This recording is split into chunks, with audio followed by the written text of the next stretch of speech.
Bonjour à tous et bienvenue dans le Self-Care Club. Moi, c'est Alice, experte de ces petites choses qui enjolivent notre quotidien. Ici, vous trouverez des astuces et des conseils lifestyle que j'ai pu expérimenter et que j'ai envie de partager avec vous. Alors, vous me suivez ou je vous emmène ? Dans cet épisode, on va parler déménagement, et plus précisément de l'organisation et de la planification d'un déménagement. Quelles sont les étapes clés pour rendre cette transition vers votre nouveau lieu de vie aussi fluide et agréable que possible ? Cette étape de la vie, qui peut être à la fois excitante ou un peu flippante, mais quelle qu'en soit la raison, le but ou la finalité, la clé d'un déménagement réussi, c'est l'organisation. Alors ça paraît évident, mais entre le défi logistique que ça peut représenter, un timing parfois peu opportun et les déconvenues de toutes sortes qui pourraient s'imposer à vous, croyez-moi, c'est un petit challenge à chaque fois. Et si j'en parle aujourd'hui, c'est parce que je m'y connais un peu. En effet, j'ai à mon actif 6 déménagements et un 7e en préparation, qui approche à grands pas d'ailleurs, le tout en moins de 15 ans. Perso, je trouve que c'est beaucoup. Je vais donc vous parler de l'organisation qui fonctionne pour moi et vous partager mes meilleurs conseils pratiques. C'est parti, on y va. Pour commencer, parlons de l'importance de l'organisation pour un déménagement réussi. Cette période peut être stressante et chaotique, mais une planification préalable, minutieuse, peut faire toute la différence. En effet, élaborer un plan détaillé, établir un calendrier réaliste et utiliser des outils comme le rétro-planning peuvent vous aider à rester sur la bonne voie et à éviter les imprévus et surtout le stress et cette sensation d'être complètement dépassé par les événements. Je m'explique. On pose la date du déménagement et à partir de là, on travaille à rebours sur toutes les tâches à effectuer jour par jour ou semaine par semaine ou mois avant cette date. Pour que l'exercice soit réussi, soyez réaliste. Pour être réaliste, prenez le temps de faire ce que personne ne fait, timez vos actions.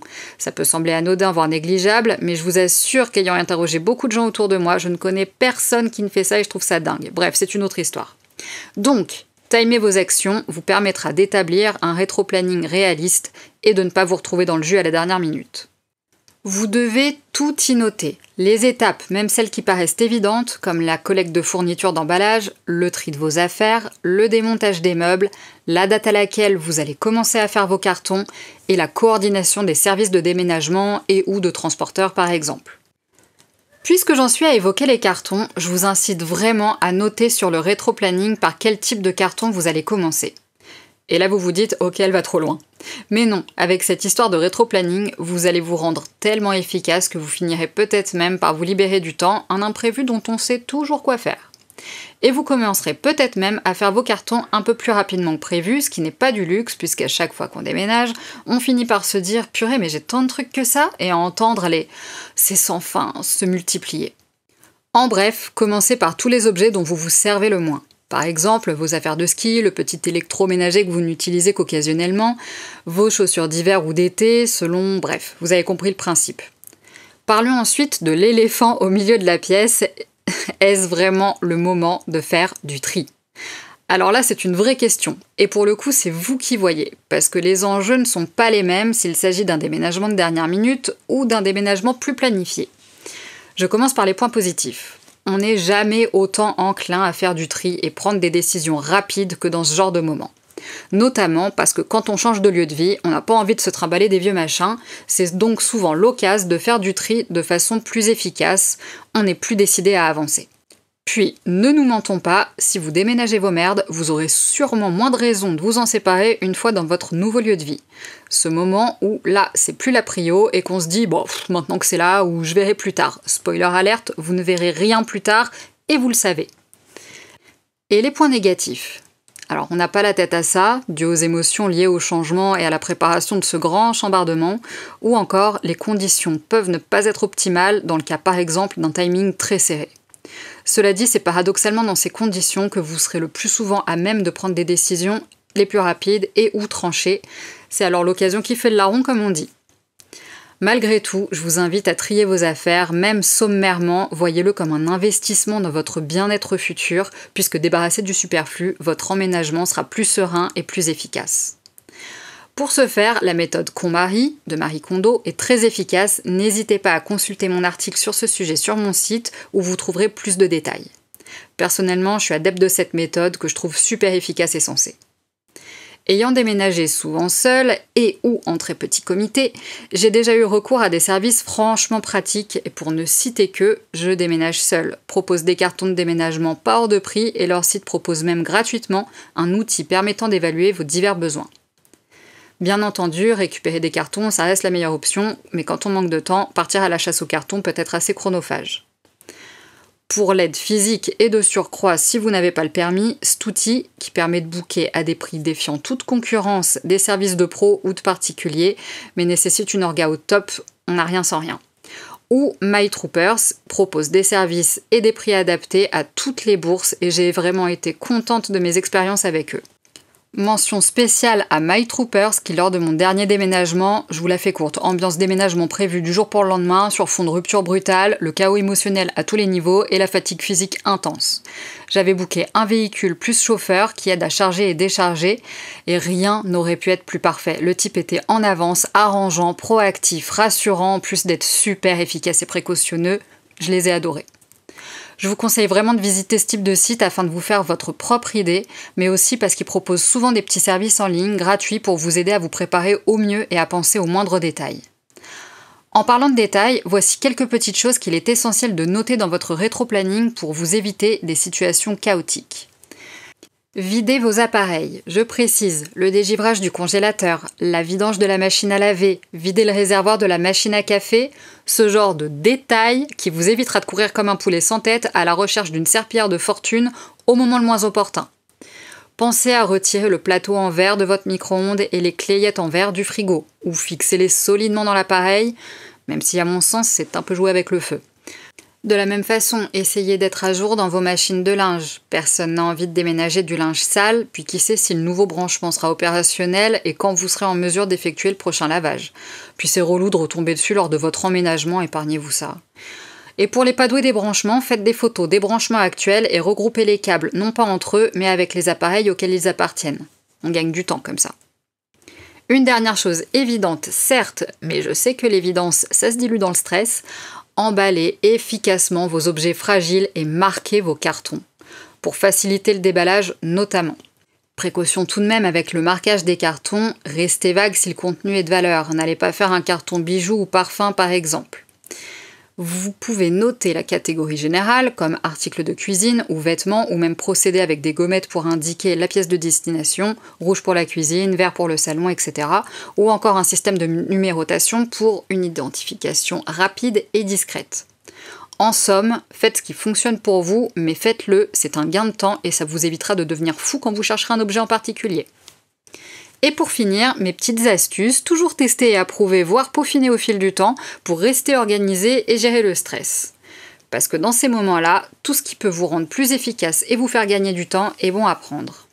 Commençons par les fondamentaux. Commencez le plus tôt possible en impactant les choses dont vous vous servez le moins. Vous pourrez ainsi commencer tôt sans vous contraindre. Organisez la logistique du déménagement. Planifiez à l'avance les services de déménagement ou la location d'un camion, ainsi que les dates et les heures de chargement et de déchargement. Assurez-vous d'avoir tous les documents nécessaires et de prévoir des solutions de secours en cas de problème. Prenez des pauses régulières et acceptez l'aide lorsque c'est nécessaire. Ça paraît un peu obvious comme ça, mais croyez-moi, on passe souvent à côté de ce genre de petites choses et c'est très très dommage. Ensuite, facilitez-vous le transport en utilisant des cartons de taille différentes pour différents types d'objets. Privilégiez évidemment les petits cartons pour les objets lourds, comme le livre ou la vaisselle. Pour les livres, poussez le vis et mettez ceux de la même taille ensemble. Vous éviterez de perdre de la place et surtout du temps à faire du Tetris. Et les plus grands pour les articles plus volumineux et légers, ainsi vous serez en mesure de les déplacer seuls. Par exemple, un très gros carton avec que des oreillers, pas de problème. Pour les cartons contenant des objets plus ou moins fragiles, pensez à combler les espaces vides avec du papier bulle ou des vêtements pour éviter les mouvements et les dommages pendant le transport. Perso, pour mes cartons de cuisine, j'enveloppe et je cale tout avec les torchons, tabliers et maniques. Gain de temps, gain de place et d'argent, emballer c'est peser. Le démontage des meubles, déjà une affaire en soi. Une fois le meuble démonté, je prends un morceau de papier de récupération. Sac papier, pochette craft du primeur par exemple, et je fais de petits paquets avec les vis, chevilles, écrous, puis je le scotche sur une partie du meuble en question, idéalement un intérieur de tiroir pour pas que ça tombe, tout ça. Si vous avez peur de les perdre pendant le transport, inscrivez-y simplement le nom du meuble en question, exemple commode chambre, et rassemblez-les tous dans le même carton. Passons à votre penderie, donc essentiellement les vêtements pendus. Pour éviter de froisser vos vêtements, vous les emballerez sûrement au dernier moment. Vous pouvez les regrouper par paquets de 5 cintres environ et les emballer dans de grands sacs poubelles, le fond vers le haut, créer une ouverture pour laisser dépasser les crochets, un peu façon pressing, ou toujours par paquet de 5 cintres avec les vêtements dessus, enroulez-les par le haut, donc depuis le cintre et jusqu'au bas du vêtement sans serrer pour éviter de trop froisser, puis déposez en quinconce dans un gros carton. Vous pourrez caler le tout avec un coussin ou un oreiller pour que ce soit pas trop lourd et surtout bien calé. Bon, perso, j'ai surtout fait des sauts de puce, donc pas des déménagements avec de longs trajets, ce qui m'a permis de déménager, par exemple, certains tiroirs de vêtements pleins. Je m'explique, je retire les tiroirs du meuble à déménager et j'emballe chaque tiroir plein dans un grand sac poubelle pour protéger et je les empile. À la clé, rapidité au départ et à l'arrivée. Mettez vos cartons dans les starting blocks, stockez-les dans l'ordre dans lequel vous souhaitez les emporter. Ne vous retrouvez pas avec les cartons les plus lourds en dernier, si vous n'avez pas d'autre option que de les poser sur les plus légers, ces derniers risquent de s'affaisser pendant le transport. Au sujet de la vaisselle, astuce de dernière minute pour gagner du temps et si vous n'avez pas assez de papier de protection. Si vous avez des assiettes en papier sous la main, intercalez-les avec vos assiettes. Pour déménager votre matelas, investissez dans un putain de protège-matelas. J'en ai trop vu des matelas se promener tout nus dans le fond du camion et se traîner dans les escaliers. Ça coûte un rein, un bon matelas, et vous l'avez sûrement choisi pour qu'il vous dure au moins 10 ans. Alors si vous ne vous respectez pas, respectez-le, ça coûte moins de 10 balles. Chez Casto, Amazon, sites spécialisés, et ça fait le job mieux qu'une housse de matelas. Oui, j'ai déjà vu ça et pas qu'une fois. Si camion il y a, optimisez l'espace de la caisse de rangement de votre camion en chargeant le mobilier le plus lourd et volumineux au fond du camion. Lave-linge, frigo. Pensez à bien sangler vos meubles pour éviter qu'ils ne basculent dans un virage et mettez vos cartons dans les espaces vides sous les meubles, type table, bureau, lit. Le must, laissez un espace vide au centre du camion pour faciliter l'accès à l'ensemble de vos affaires, on sait jamais. Pour transporter vos vêtements de la saison en cours, rien de plus adapté qu'une valise. En emménageant, vous aurez toutes vos petites affaires à portée de main et pas la pression de devoir tout déballer parce que vous n'avez rien à vous mettre, ou que le seul carton de sable sur lequel est estampillé écharpe est le plus accessible, mais d'aucune utilité puisqu'on est en mai. Si comme moi vous déménagez des plantes, arrosez-les quelques jours avant, mais surtout pas le jour J pour des raisons évidentes de fuite d'eau. Protégez-les avec un carton adapté à la taille du pot et calez-les avec du papier de récup pour qu'elles restent bien verticales tout le long du déménagement. Pour celles de taille moyenne et pour les petites, je les rassemble dans une cagette en bois que je récupère au marché par exemple. Pour finir, je tiens vraiment à ce que vous ne perdiez jamais de vue qu'un déménagement bien pensé vous fera au moins économiser du temps et de l'énergie, sans parler du fait que votre emménagement en sera grandement facilité. Les petites astuces font les meilleurs gains de temps et l'organisation est la clé d'une opération rondement menée.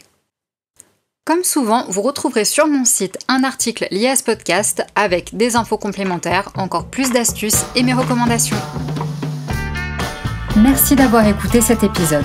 Si ça vous a plu, inscrivez-vous à ma newsletter gratuite Self Care Club, un rendez-vous court et hebdomadaire où j'aime partager 2 choses qui ont embelli ma semaine, parfois des idées, des recettes, des lectures, des conseils. Je vous laisse le lien dans la description de l'épisode.